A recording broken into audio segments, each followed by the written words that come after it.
In focus news में आपका स्वागत है। नजर डालते हैं आज की खबरों पर। लोकसभा में बजट पास, वित्त मंत्री बोली बजट में आम आदमी का रखा ध्यान।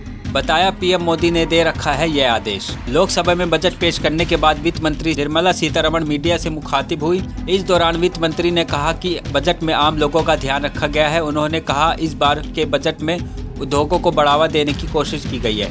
इनकम टैक्स पर छूट के एक सवाल का जवाब देते हुए वित्त मंत्री ने कहा कि सरकार ने 2 साल से टैक्स नहीं बढ़ाया है। एक भी पैसा अतिरिक्त टैक्स के द्वारा कमाने की कोशिश नहीं की। पिछली बार प्रधानमंत्री का आदेश था कि घाटा कितना भी हो, महामारी में जनता पर टैक्स का बोझ नहीं डालना। इसके साथ ही कहा कि आरबीआई जारी करेगी डिजिटल करेंसी। उन्होंने कहा कि इस योजना के मुताबिक एलआईसी का विनिवेश करेंगे। डिजिटल करेंसी आरबीआई जारी करेगी। क्रिप्टो करेंसी के बारे में जवाब देते हुए वित्त मंत्री ने कहा, हम क्रिप्टो को कोई वैध मुद्रा नहीं मानते। केंद्रीय कर्मचारियों के लिए सबसे बड़ी खुशखबरी, महंगाई भत्ते में हुई 14% की बढ़ोतरी। केंद्रीय कर्मचारियों के लिए बड़ी खुशखबरी है। कर्मचारियों के डीए में 14% की बढ़ोतरी हुई है, जिससे उनके बीच बम्पर उत्साह है। कर्मचारियों के डीए बढ़ोतरी के बाद अब उनकी सैलरी में बम्पर बढ़ोतरी हुई है।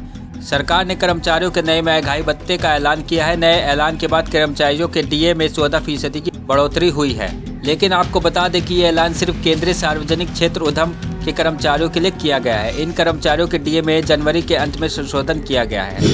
क्रिप्टो करेंसी निवेशकों के लिए अलर्ट, अब क्रिप्टो से कमाई पर लगेगा इतना टैक्स। सरकार क्रिप्टो करेंसी को टैक्सेशन के दायरे में ला रही है। अब क्रिप्टो निवेशकों को क्रिप्टो से कमाई पर टैक्स देना होगा। प्रस्ताव है कि क्रिप्टो करेंसी से हुई आय पर अब 30% टैक्स लगेगा।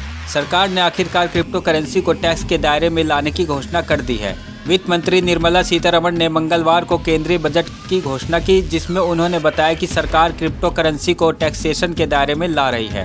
अब क्रिप्टो निवेशकों को क्रिप्टो से कमाई पर टैक्स देना होगा। प्रस्ताव है कि क्रिप्टो करेंसी से हुई आय पर अब 30% टैक्स लगेगा। जम्मू कश्मीर, शोपियां में आतंकवादियों ने पुलिसकर्मी पर की फायरिंग। सुरक्षा बलों ने इलाके को घेरा, तलाश अभियान जारी। शोपियां में आतंकियों ने पुलिसकर्मी पर फायरिंग कर दी।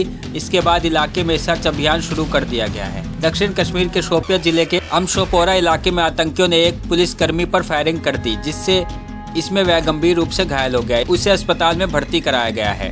पुलिसकर्मी की पहचान शब्बीर अहमद के रूप में हुई है। सूचना के बाद पूरे इलाके को सुरक्षा बलों ने घेर लिया है। आतंकियों की तलाश के लिए तलाशी अभियान चलाया गया है। इलाके में वरिष्ठ अधिकारी पहुंच गए हैं।